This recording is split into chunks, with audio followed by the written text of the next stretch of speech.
Добро утро! Почти не се вижда, малко съм крива, но стойката с телефона е от тази страна и аз се опитах да го наглася по най-добрия начин. Аз отивам на работа. Днес е малко по-хладно, но вече пролетните дни се усещат много по-добре. Набързо се оправи. Сега тръгвам. Имам един обикновен работен ден днес, но ще ви снимам как минава той и всичко най-интересно.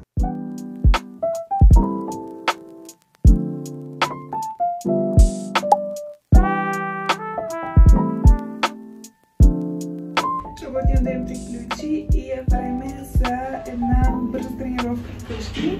Ще правя пилатес и след това ще си почивам и ще ви покажа какви обувки се поръчах.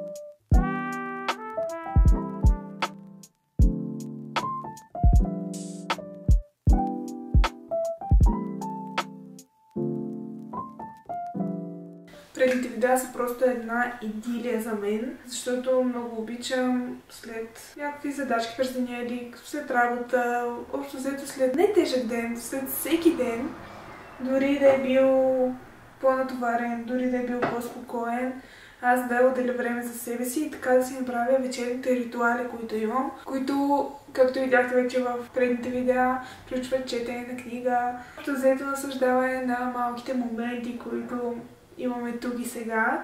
Все по-често се стремя да се заземявам и да намирам спокойствието и комфортната зона в много неща, тъй като аз съм много тревожен човек по принцип и много се тревожа, толкова ми е силна тревожността, че ми е трудно и да спя. Понякога, даже в последните дни, започнах отново да усещам, че аз си лягам на време и сутринта ставам и съм изтощена, все едно изобщо не съм спала, цяла нощ съм тренирала и съм правила някаква тежка физическа активност.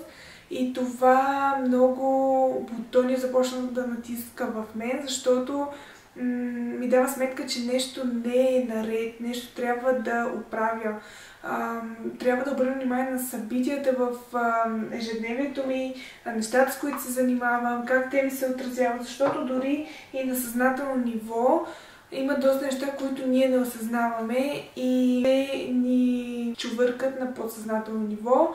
Аз много се интересувам от психология, от начин на мислене като цяло, темата за, ако мога така да го нарека, интелигентността, обучението. Още от тинейджърски години ми е много така на сърце.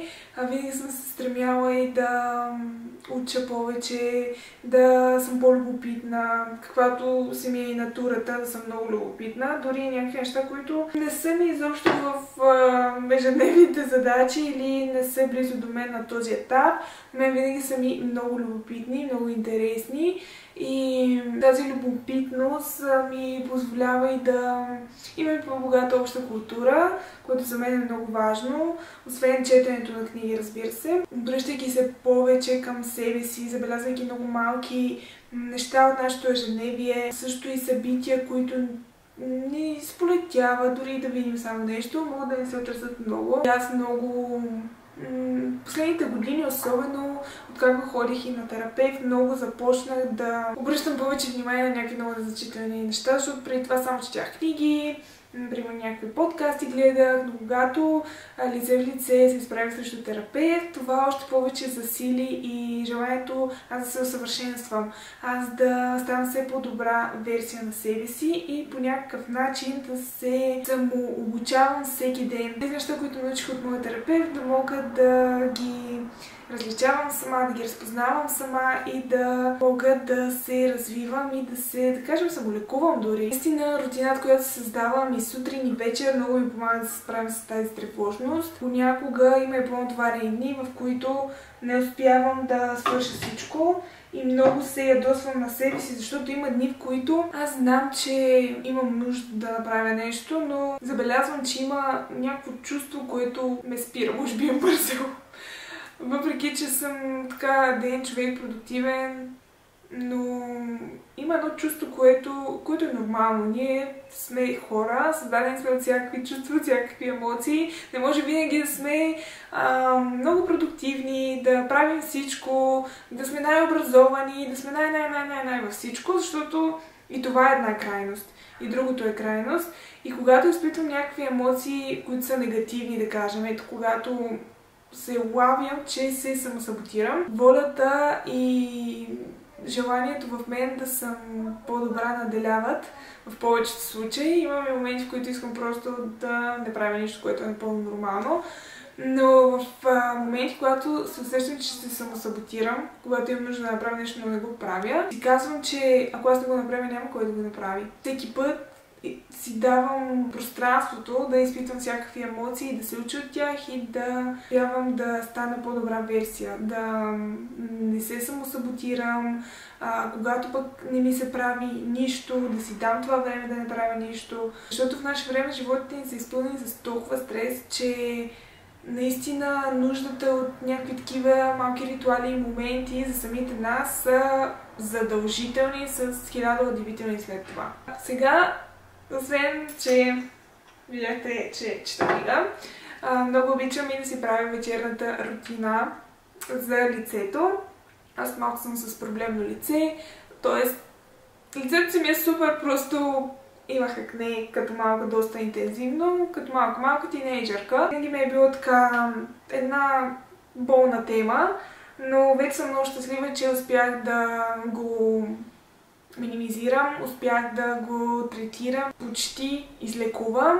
Все още ми се появяват пъпки, нормално е, и хормони влияят и така нататък, но съм много щастлива, че благодарение на това, че се научих да се грижа за себе си, благодарение на това, че се научих да съм по-спокойна. Трудността е нещо, което съм си дала сметка, че ще работя с него цял живот, но това да си спокоен, да се научиш да се грижи за себе си, на мен много ми помогна и освен и храна, разбира се, която влияе, много фактори са, но така успях за себе си да балансирам това нещо и да се чувствам много по-добре в кожата си. Защото всички знаем, по време на тинейджърските години е много трудно да се чувстваш добре, когато знаеш, че имаш акне или просто за това време и онзи начин на мислене наистина е дори като комплекс това нещо. С израстването и с времето всеки разбира, че това са били някакви пълни глупости и сме се стресирали и тревожили напълно излишно. Затова всеки период в живота си има своя чар. Да си го минем, после да се осъзнаем и да разберем, че наистина и другите по-възрастни от нас хора, които са минали през определено нещо, са били прави и да се научим от грешките си. Сега, и правейки си рутината, и четейки книга, отделяйки време за себе си, тренировки, здравословна храна, наистина така ми помагат в големия град, в големия хаос. Аз да намеря моето си пространство, моят си бомъл, в който да се чувствам добре и да се откъсвам от цялото това нещо. С това нещо, което сега ви разказах, да ви напомня, че е хубаво да забавяме темпото, хубаво е да отделяме повече време за себе си и да не се пренебрегваме, защото превенцията от някакви по-лоши последствия е много по-добро действие от действието, когато вече е предсвършен факт. Така че грижете се за себе си. Аз продължавам да се чета и утре ще ви взема с мен, защото съм планирала да ходя до няколко места, на които мисля, че това ще ви е интересно. Добро утро! Днес е събота и, както ви казах вчера, ще ви водя на няколко места. Ще започнем с Декатлон. Имам нужда от постелка за тренировки вкъщи. Може да си харесам и някои гирички. След това ще отидем да рециклираме бутилките, които видяхте преди малко. Тази сутрин започна много спокойно, с движение, с хубава закуска, както обикновено започвам. И времето се очертава да е горе-долу хубаво, така че денят ще е много хубав. Хайде да тръгваме!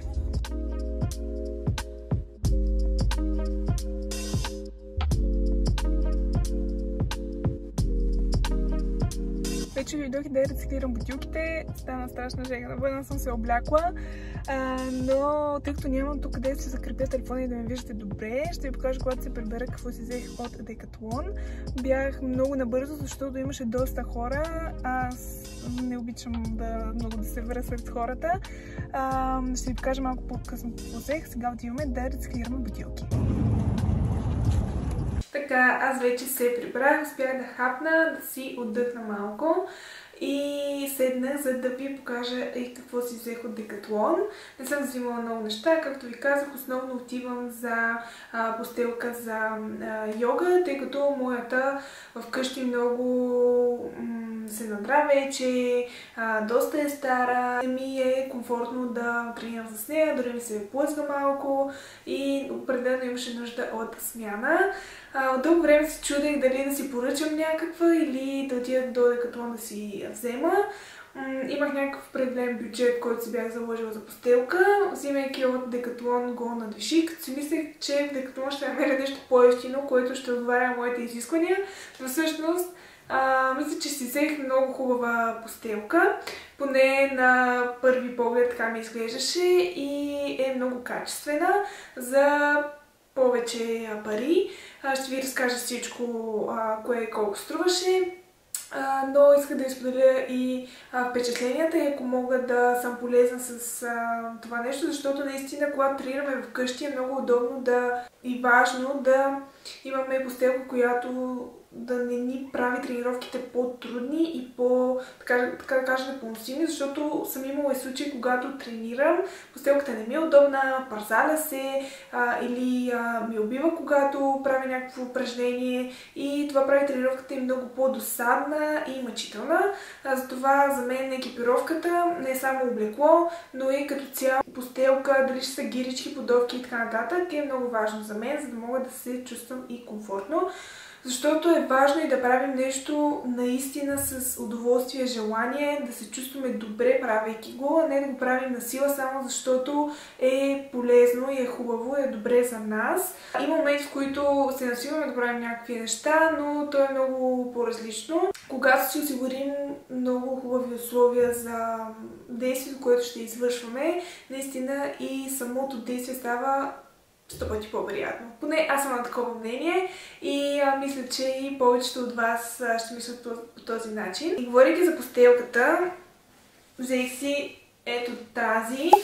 Видите и колко е релефна. Това няма да позволи тя да се плъзга, ще е удобна. В същото време има и дебелина, което няма пък да ръби на ръцете ми, например, когато правя стричен планк или някакво упражнение на ръце. Също ще е удобна и за гръбнака ми, няма да ми ръби отново. Така че тази постелка, тук има и малко характеристики. Води се постелка за йога комфорт. 8 мм е дебелината, като е дълга 173 см и е широка 61 см и тежи около 2 кг. Аз много не разбирам тези характеристики, единствено за дължината така исках да е сравнително дълго, понеже аз съм висока, 1,73 съм също. И за мен това беше важно и разбира се да има релеф и да е мекичка. Не съм я разтваряла още, но мисля, че ще съм удовлетворена от избора си. След малко ще я отворя и ще ви я покажа и разпъната. И другото нещо, което си взех, аз преди няколко години взимах от тези неща, които си взех сега. Сега като ги видях, отново реших да се възползвам, защото са ефтини, удобни са и за вкъщи са супер. Става въпрос за обикновени черни клинчета, които аз преди години, когато си взимах, много доволна останах. 92% памук са, 8% еластан, което е добре се добро съотношение, бих казала. По принцип, вече залагам на дрехи, които са 100% памук, които не са с полиестер, не са с нейлон, защото това всичкото е пластмаса и винаги търся в дрехата да е 100% памук или максимално процент памук. Ако нещо много ми хареса и е не с 100% памук, тогава съм склонна също да го взема, защото няма как пък да живееме напълно в някакви ограничения.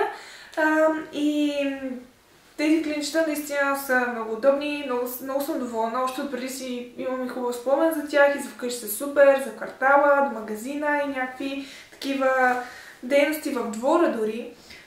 И са на цена от 11 лева, взех си 2. И наистина това е нещо, което на мен ми е много практично. Аз много нося клинови или по-широки дрехи, когато съм вкъщи.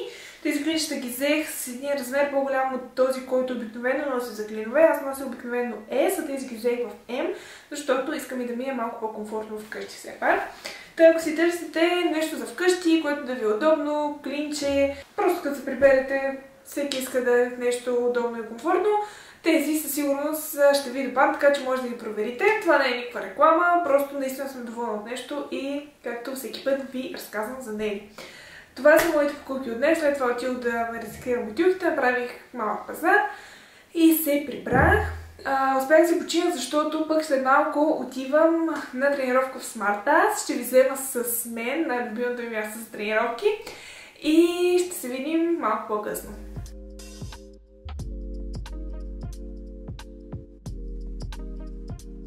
Тръгвам към SmartAss. Този път съм пеша, защото имам нужда да направя и повече крачки. Днес не съм правила почти никакви. И маля съм с шоките на чувате. И тръгнах. Много е приятно времето. Надявам се да не завали.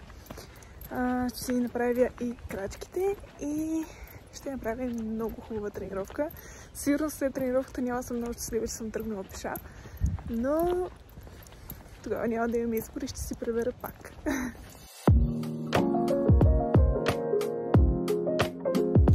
Тренировката е готова и се прибирам.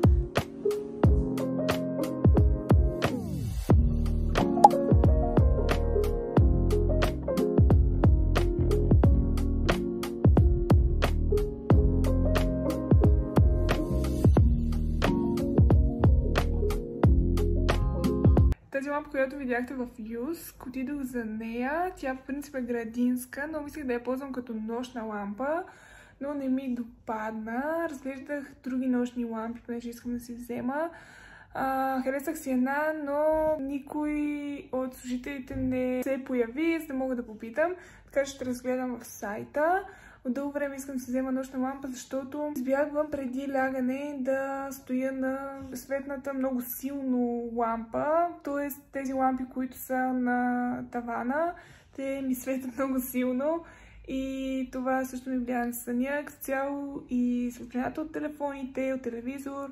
Мисля, че и когато намаля и тази лампа, която е на тавана, ще мога така много добре да се подготвя за съня.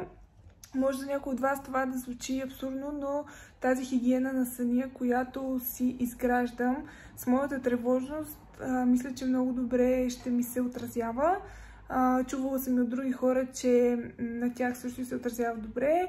Аз чета преди лягане, опитвам се да не стоя много на телефона. Разбира се, това не се получава всеки път, но определено ми помага. Събуждам се много по-отпочинала и така заредена за новия ден, докато когато седя пред телефона преди лягане или пред телевизор, първо, че не мога да заспя на време, не мога да се успокоя за да заспя и второ, че сутрин се събуждам изморена. Така че определено при мен хигиената на съня е много важна и мисля, че за всеки човек, който е тревожен, също това нещо би му помогнало, защото тревожните хора обикновено имат проблеми с съня и не могат да спят добре или са неспокойни, имат разни странни сънища, събуждат се и така. Разбирате ме. Сега работя върху това по-интензивно и ще ви споделя, може би, в някое друго видео, когато се взема лампа и как ми се отразява и този нов начин, който ще включа преди лягане. Добро утро! Направих си вкусна закуска и сега се оправям, защото отивам отново в Smart Dance на тренировка. Този път ще ходя на Баре Класик и станах по-рано, за да мога да имам времето за себе си и да се подготвя за тренировката, да хапна, разбира се. И нямам търпение. Днес е неделя, почивен ден и тренировката е задължителна, защото имам доста свободно време днес. Мога да си направя тренировка, да си почина след това и така да се възстановя. Взимам ви отново с мен и ще се видим малко по-късно.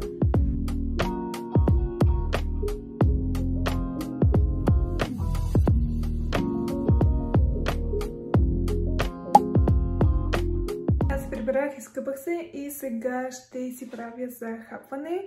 А след това ще сготвя, за да може утре да си подготвя и храната за офиса. Тренировката беше много изморителна.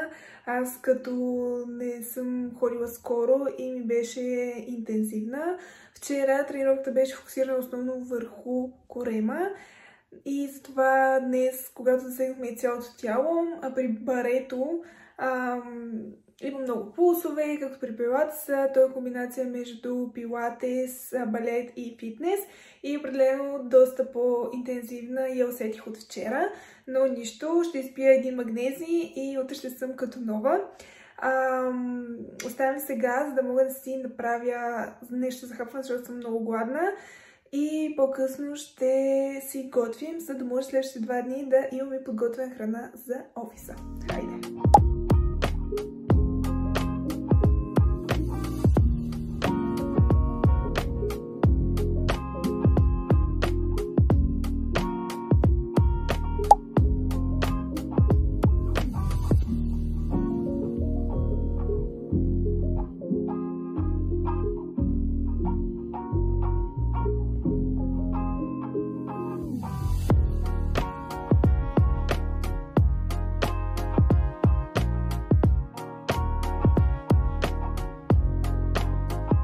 Обичаме така всичко да ми е подредено по кутии. В тази кутия ми е обяда за утре.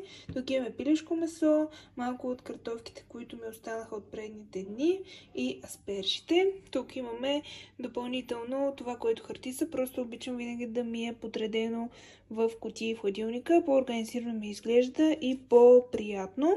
А малко по-късно ще приготвя и закуската си, която ще бъде кисело мляко с чия, ледено семе и ще видите още какво. Между другото, откъде съм спряла да ям захар, защото преди много ядях. Аз много обичам сладко и винаги, дори да излезем някъде, ако сме у нас, си позволявам да си хапна нещо, дори което мама е направила. Последните месеци намалих захарта, не ми се яде и толкова след като я намалих.